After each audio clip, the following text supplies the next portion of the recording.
Welcome to another episode of the Finest Hour podcast, where we celebrate the moments that define success. And we delve into the stories of remarkable individuals who have navigated through life challenges and come out on top.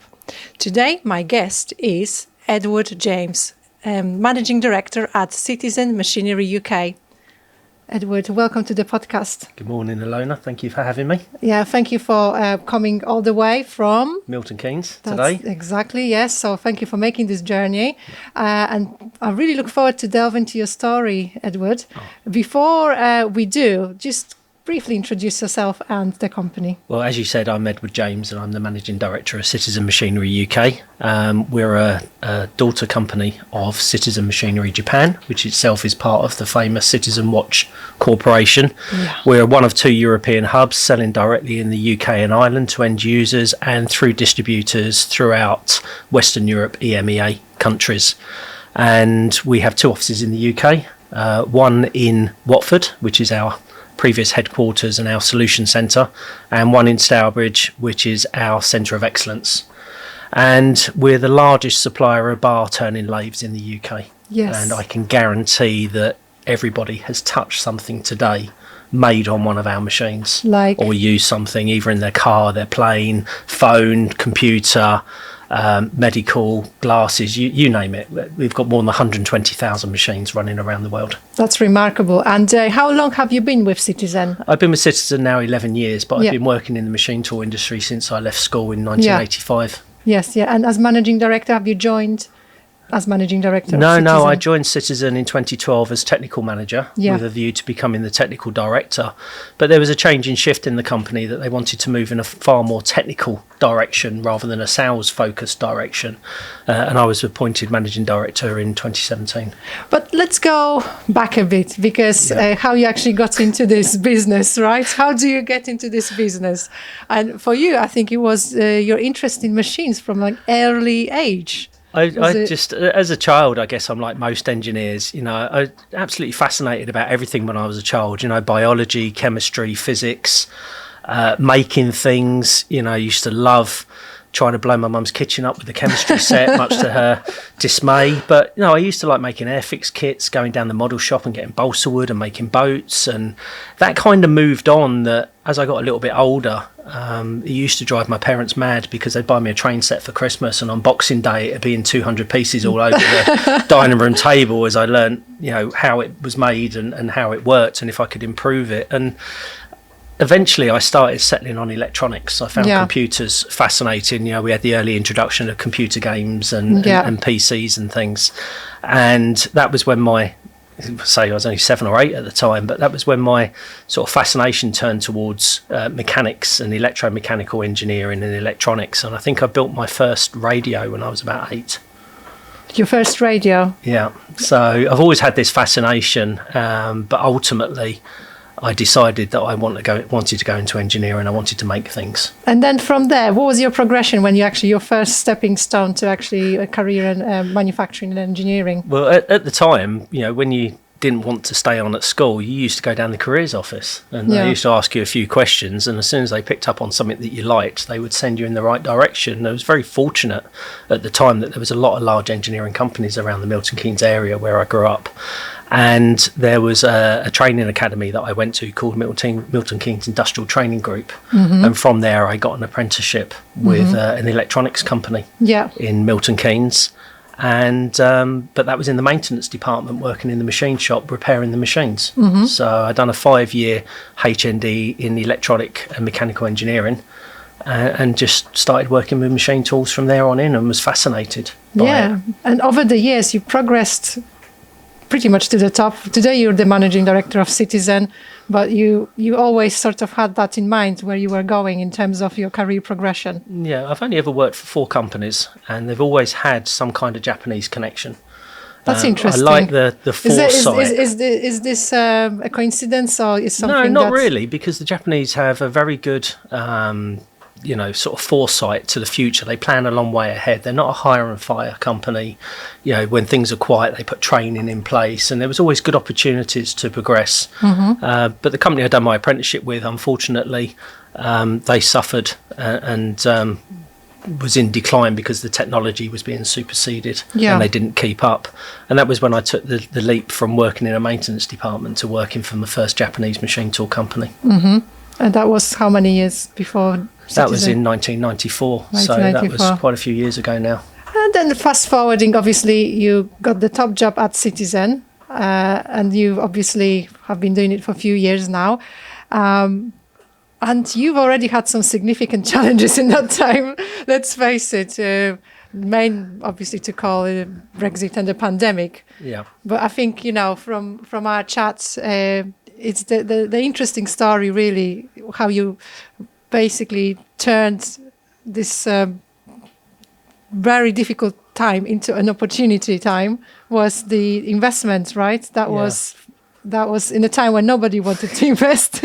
I think change scares a lot of people. Yeah. Actually, with change comes opportunity. Yeah. And again, going back to working for Japanese companies, when you work for a Japanese company, they move you around many different departments.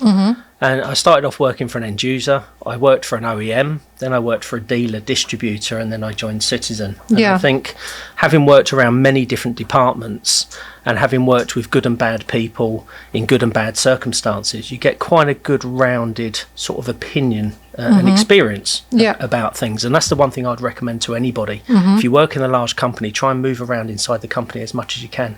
And there's opportunity for that as even well. including things like accounts department and, Yeah. and things like that, to get a grasp of how a company runs is a very, very important factor. And having worked with Japanese companies and been to Japan many, many times, I'm kind of in tune with their ethos about how they think and how they work.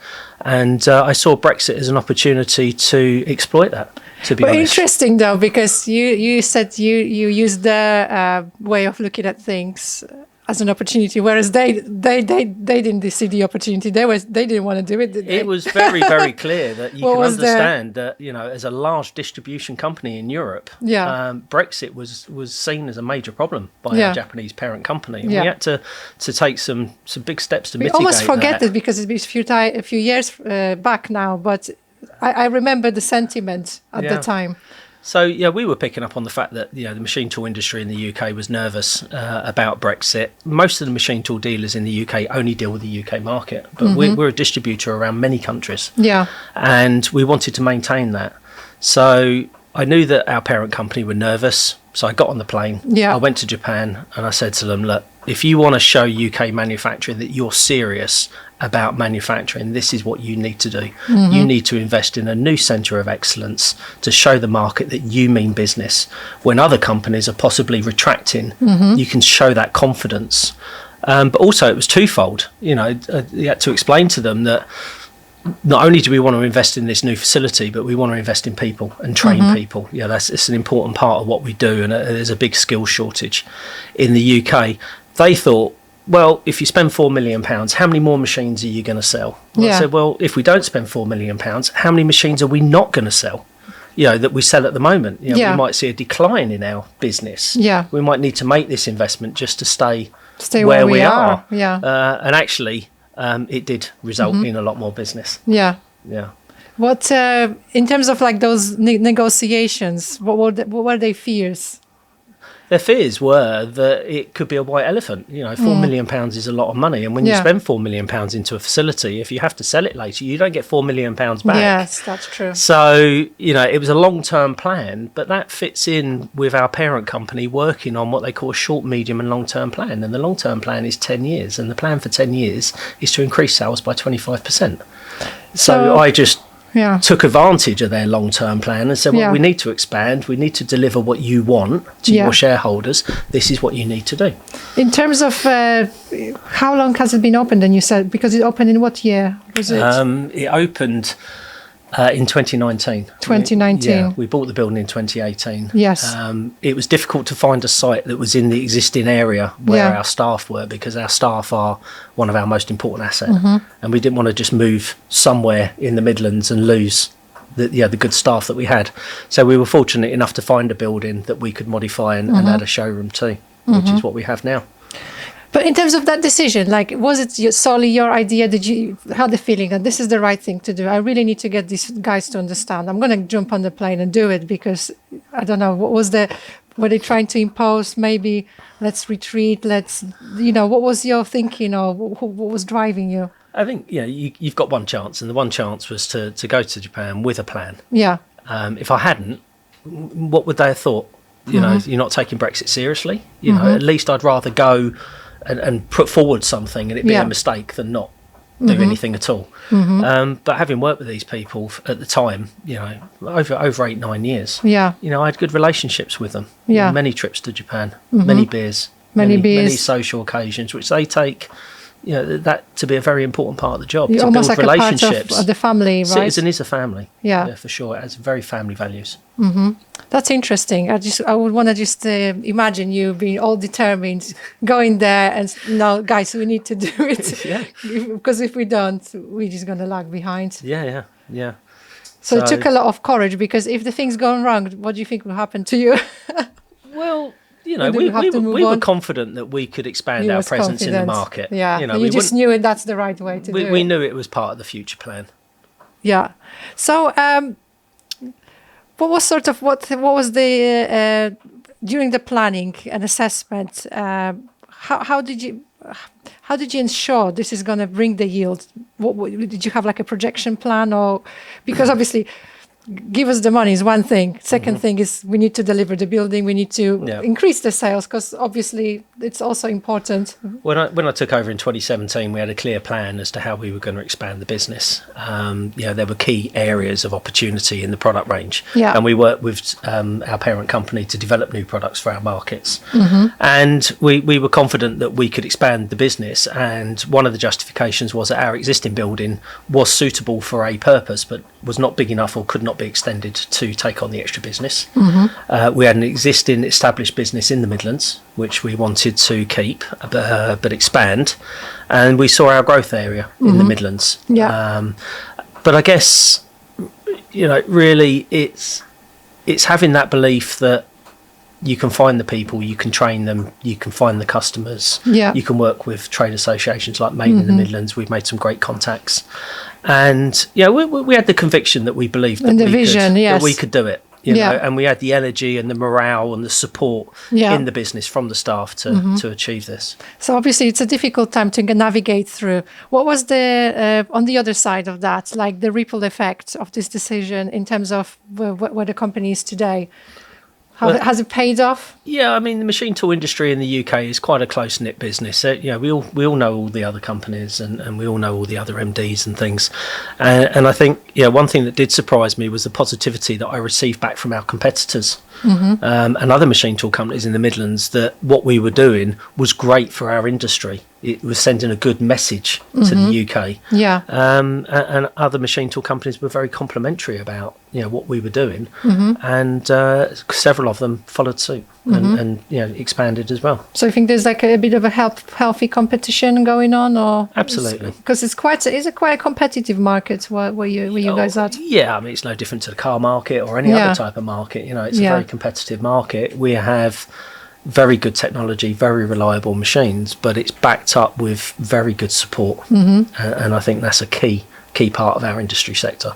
I think what I'm still intrigued about is what is this the Japanese thing that you're so interested in? Why is that? What drawn you into working for Japanese companies? Is it some of your personal beliefs or qualities as a person? I think it's just the continuous investment. Even when business is down, they have a long-term plan that they stick to. They release a new model, they're already working on the design of the replacement. The machines are upgraded and replaced every 2 or 3 years. So you personally you like that because I like to be involved with the design and the influence of the direction of the business. I don't just work in the UK. I spend a lot of time working with the other 4 group companies in Europe, and a lot of time working with our parent company in Japan on business advice for Europe and machine design and things like that. And I find that part of the job interesting as well. Interaction, I find that very exciting and interacting. But they're just a very forward-thinking company. And I like that.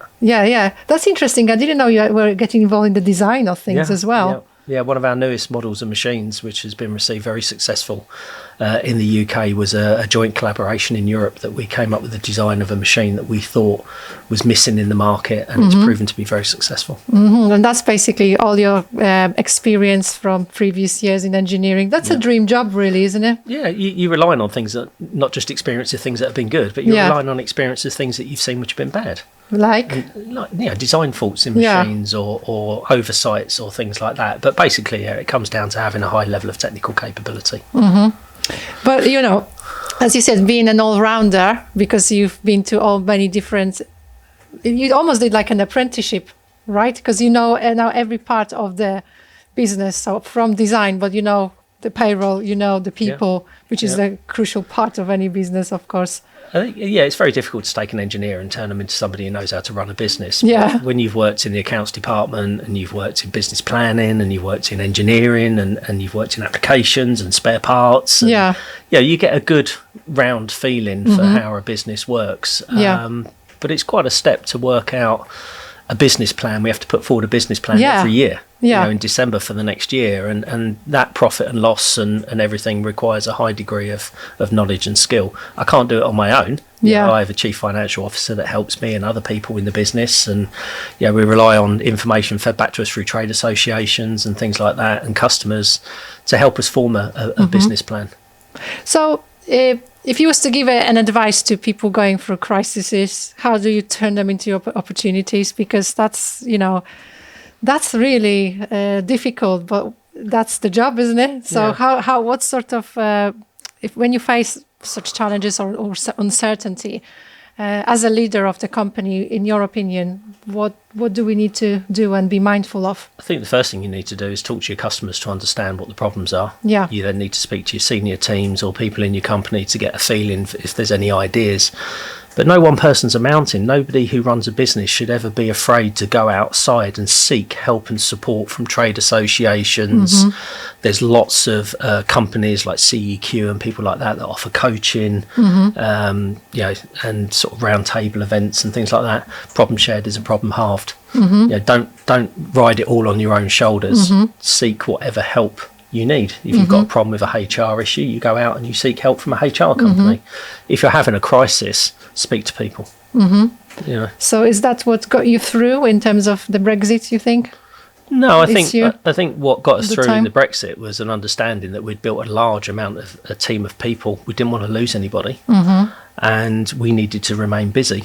And when we went into the pandemic, we threw ourselves. I was actively involved in the ventilator challenge, and we threw ourselves massively into the ventilator challenge, and we had our staff out working 24 hours a day, 7 days a week, rewriting programs on our machines to make plastic extrusion parts out of solid material and things like that.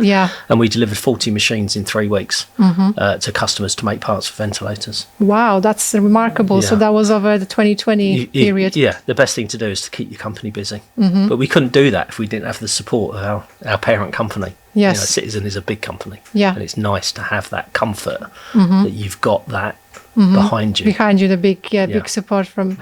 And I love that how you reflect on this time and how you guys really push through these difficult periods with the people, because it is a big company, but even in the UK side, you guys, it's like a family, isn't it? Really? Yeah, it is a family.